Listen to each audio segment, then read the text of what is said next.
Nah, tadi konsep tadi adalah konsep atau keilmuan yang dibawa oleh seseorang yang dipandaikan oleh Allah. Di mana di luar sana kajiannya antara bab satu dengan bab lainnya itu udah pisah-pisah, ya kan?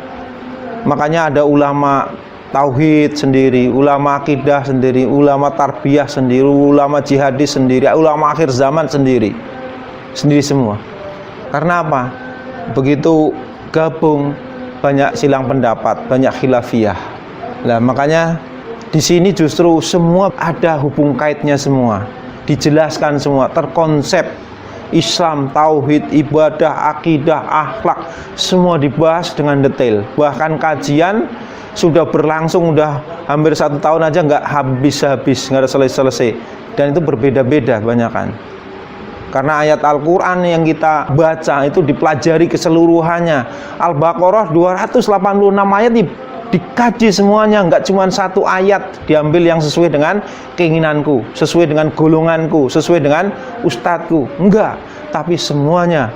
Kalau ini perintah atau larangan, ayo kita pakai. Jadi Al-Quran adalah pembentuk diri kita. Al-Quran adalah pembentuk akhlak kita, bukan sebagai dalil untuk membenarkan kelompok kita. Itulah bedanya kita dengan yang luar sana. Maka di sini pesan Nabi Muhammad Shallallahu Alaihi Wasallam ketika Al-Mahdi sudah diutus, akan datang panji-panji hitam dari timur, akan datang orang-orang yang berakhlak mulia itu dari timur. Seolah-olah hati mereka adalah kepingan-kepingan besi. Jadi orang yang udah punya tekad bulatnya itu tekadnya udah tinggi, bulat. Hanya beribadah kepada Allah, hanya mencari keridhaan Allah. Jadi punya tekad yang kuat, istilahnya seperti itu.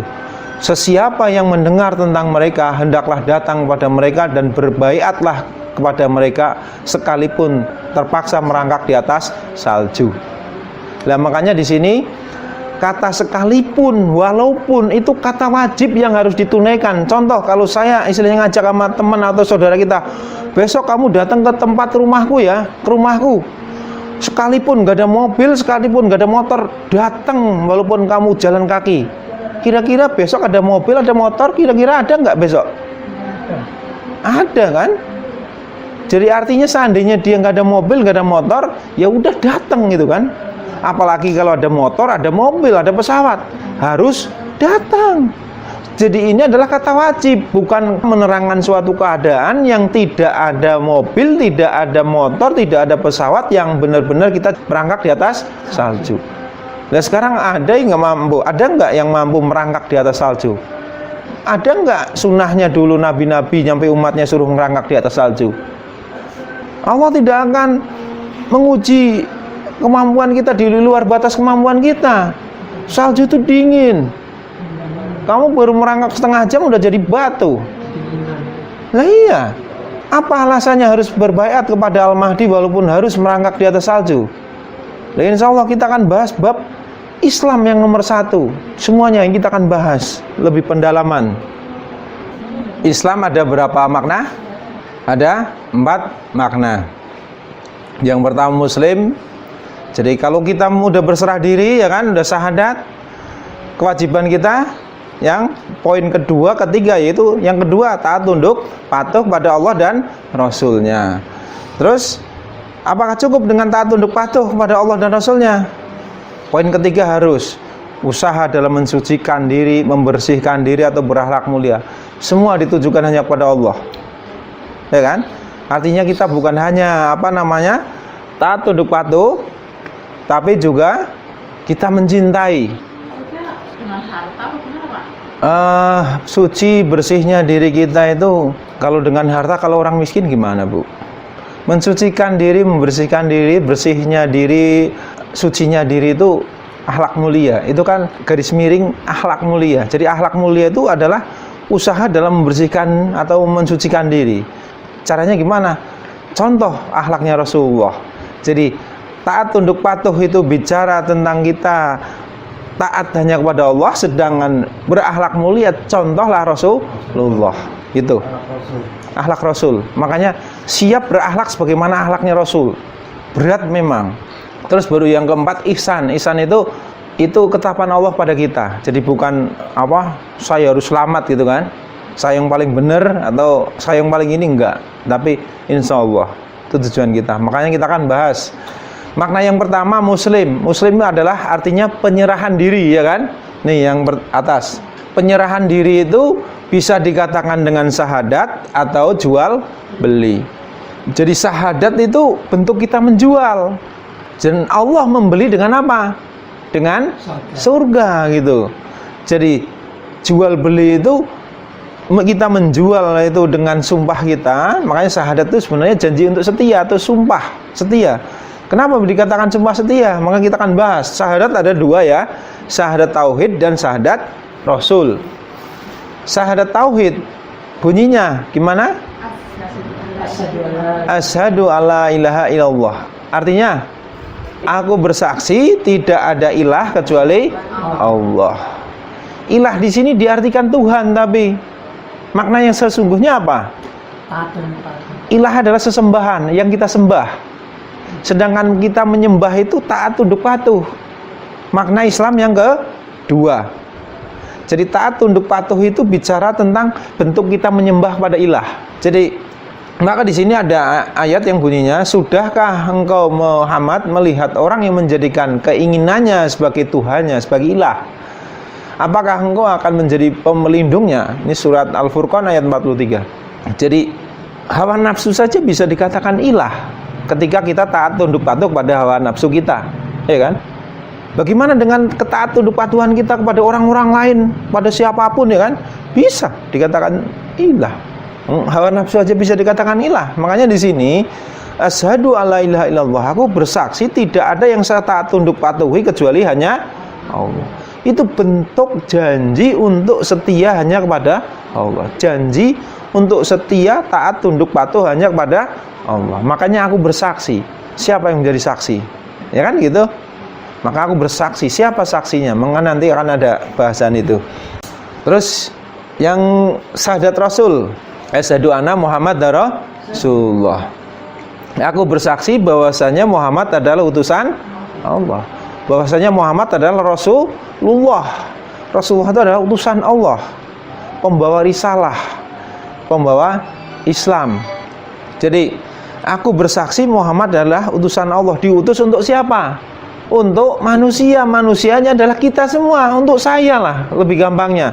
Jadi aku bersaksi bahwasanya Muhammad adalah utusan Allah untuk saya. Untuk saya apa kan? Ayatnya jelas. Laqad kana lakum fi Rasulillah uswatun hasanah. Sungguh telah ada pada diri Rasulullah itu suri tauladan yang baik, yaitu bagi orang-orang yang mengharap rahmat Allah dan kedatangan hari kiamat. Nah, jadi arti sederhananya, aku bersaksi bahwasanya saya siap mencontoh akhlaknya Rasulullah. Nah, sekarang sudah janji belum siap mencontoh akhlaknya Rasulullah? Sudah berangkat belum dengan keislaman yang bahwasanya yang pertama syahadat tauhid, saya siap taat tunduk patuh kepada Allah, dan yang kedua siap berakhlak sebagaimana akhlaknya Rasulullah? Apakah syahadat yang pernah Bapak Ibu lakukan itu sebagaimana pemahaman ini? Makanya kita disuruh berpegang pada Al-Quran dan Sunnah. Al-Quran itu bicara tentang syahadat tauhid, ya kan? Sunnah itu bicara tentang syahadat Rasul. Jadi Sunnah itu bicara tentang ini, berakhlak mulia, yang maknanya sesuai dengan makna Islam itu sendiri. Jadi 1, 2, 3 makna yang muslim adalah penyerahan diri dengan syahadat tauhid atau siap taat tunduk patuh pada Allah. Terus yang ketiga itu siap mensucikan, membersihkan diri atau berakhlak mulia sebagaimana akhlaknya Rasulullah, ya kan? Syahadat Rasul. Nah, inilah maknanya. Makanya di sini dikatakan seperti ini. Dan demikian pula kami telah menjadikan kamu umat Islam. Umat Islam itu umat yang sudah apa? Menjalani proses demi proses. Makanya dikatakan umat yang adil dan pilihan agar kamu menjadi saksi atas perbuatan manusia. Kapan menjadi saksi atas perbuatan manusia? Dan agar Rasul Muhammad menjadi saksi atas perbuatan kamu. Dan kami tidak menetapkan kiblat yang menjadi kiblatmu sekarang, melainkan agar kami mengetahui supaya nyata siapa yang mengikuti Rasul dan siapa yang membelot, ya. Dan sungguh pemindahan kiblat itu terasa amat berat kecuali bagi orang-orang yang telah diberi petunjuk oleh Allah. Dan Allah tidak akan menyia-nyiakan imanmu. Sesungguhnya Allah Maha Pengasih lagi Maha Penyayang kepada manusia. Ini dijelasin pemindahan kiblat itu berat. Ya, tadinya ngikutin hawa nafsu, ngikutin kehendak manusia, ya kan? Sekarang kita disuruh taat tunduk pada Allah dan Rasulnya, siap berakhlak sebagaimana akhlak Rasulullah. Apakah itu bukan pemindahan kiblat? Apakah itu bukan hijrah? Berat nggak? Jelas di sini. Terus yang ayat yang kedua, dan ingatlah akan hari ketika kami bangkitkan pada tiap-tiap umat itu seorang saksi atas mereka dari mereka sendiri. Makanya syahadat itu harus ada saksi. Karena apa? Aku bersaksi. Siapa yang menjadi saksinya? Gitu. Dan kami datangkan kamu Muhammad menjadi saksi atas seluruh umat manusia, ya kan?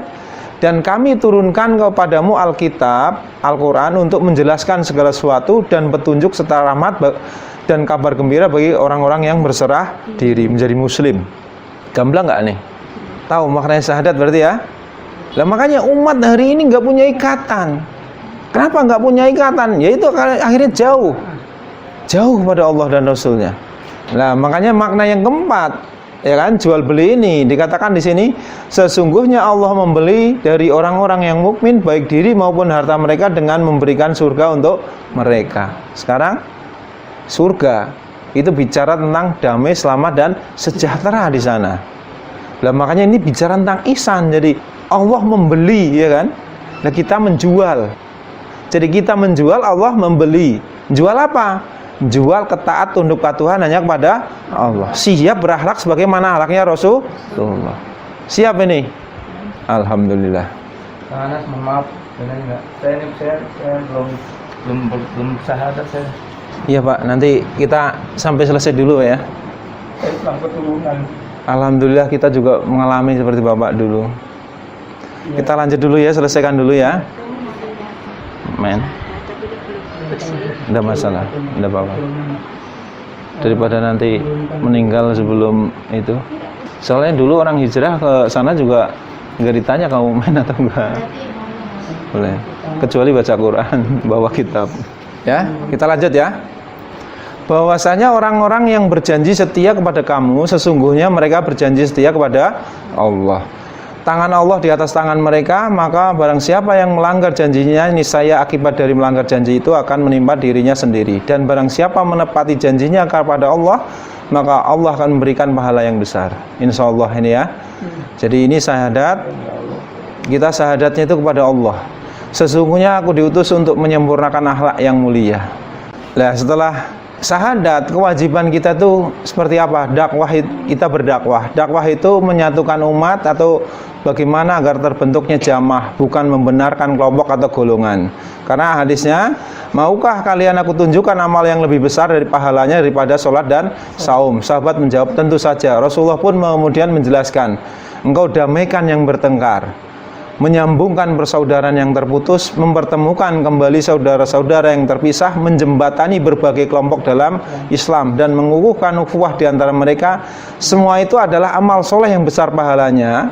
Barang siapa ingin dipanjangkan umurnya dan dibanyakkan rizkinya, hendaklah ia menyambungkan tali persaudaraan. Nah makanya 5 poin ini yang harus kita pegang dalam berdakwah. 1, damaikan yang bertengkar.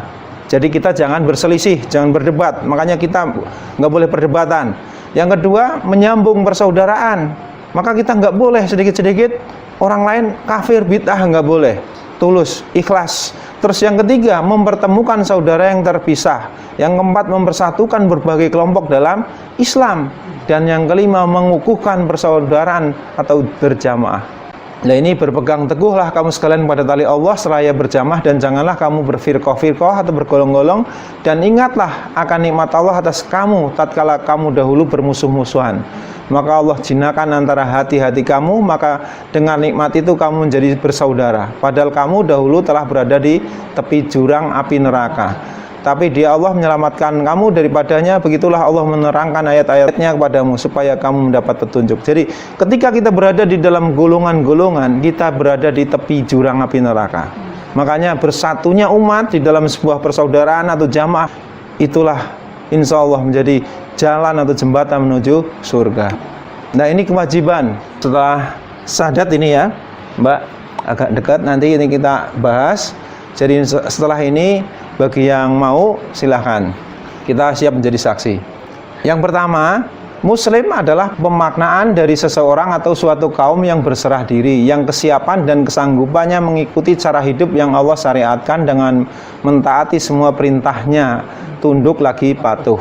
Ini kepada Allah ya, kita jadi bukan kepada manusia. Kesiapan dalam membawa diri yang keteraturannya berdasarkan Al-Quran dan Sunnah, bersikap, berbuat, berucap, bertindak, amal dan ibadah, hidup dan mati hanya untuk Allah. Itu yang kita lafazkan setiap kita sholat. Inna sholati wa nusuki wa mahyaya wa mamati lillahi rabbil alamin. Maka ini ditancapkan dalam diri kita. Terus yang ketiga, setiap muslim adalah ujung tombak yang menentukan baik dan buruknya ajaran Allah pada pandangan manusia. Setiap muslim adalah simbol ajaran Allah yang berjalan baik dalam bersikap, bertindak dan berucap. Setiap muslim adalah bendera atau lambang yang menunjukkan identitas ajaran pencipta yang maha pengasih lagi penyayang. Maka ketika kita berbuat keburukan, sikap kita buruk, sikap kita tercela, sama saja jadi pengkhianat Allah. Karena apa? Kita membawa bendera ajaran Allah. Kita membawa bendera panji-panji hitam, panji akhlak yang mulia. Jadi baik dan buruknya ajaran Allah yang terlihat pada pandangan manusia itu tergantung orang-orang yang mengikutinya. Kalau kita memburukkan, istilahnya bersikap buruk, sama saja kita memburukkan ajaran Allah. Kita ngaku muslim, tapi sikapnya bukan seorang muslim. Nah, makanya terus yang keempat, setiap muslim adalah manusia yang terbaik yang dalam melayani, menyampaikan serta menjadi saksi atas manusia lainnya. Setiap muslim harus menjadi manusia terbaik yang tidak memiliki muatan dan tujuan dunia. Ini yang sangat berat. Di mana hari ini orang lebih tergantung pada dunia, kita suruh meninggalkan. Ikhlas dalam melayani, sabar dalam menghadapi, takwa dalam memutuskan. Nah, ini nanti bahasanya lebih kepada Al-Quran, Sunnah semua nanti. Terus yang kelima, setiap muslim adalah pemimpin bagi dirinya, keluarganya, bagi umat jika diamanahkan. Setiap muslim adalah tidak menjual akhirat untuk mendapatkan dunia. Ini menjual akhirat untuk mendapatkan dunia itu apa? Ketika kita berdakwah minta imbalan, itu sama menjual akhirat untuk dunia. Dan yang lain-lain lah, seperti itu, banyak. Setiap muslim adalah saudara bagi muslim lainnya. Setiap muslim memiliki tanggung jawab yang sama dengan muslim lainnya. Terus yang terakhir, setiap muslim harus bersatu dalam jamaah sebagaimana tubuh yang memiliki keterikatan. Setiap muslim adalah seorang yang dapat dipercaya, ucapannya, tingkah lakunya, sikapnya, janjinya jika ia berjanji, sekalipun terhadap orang yang sangat ia benci, apalagi terhadap muslim lainnya. Nah, makanya ini kewajiban yang harus dipegang. Pembentukan akhlak, insya Allah ada kajian-kajian bab akhlak yang selanjutnya kan ini. Bagaimana jika saudara siap, kan? Insya Allah kami akan menjadi saksi.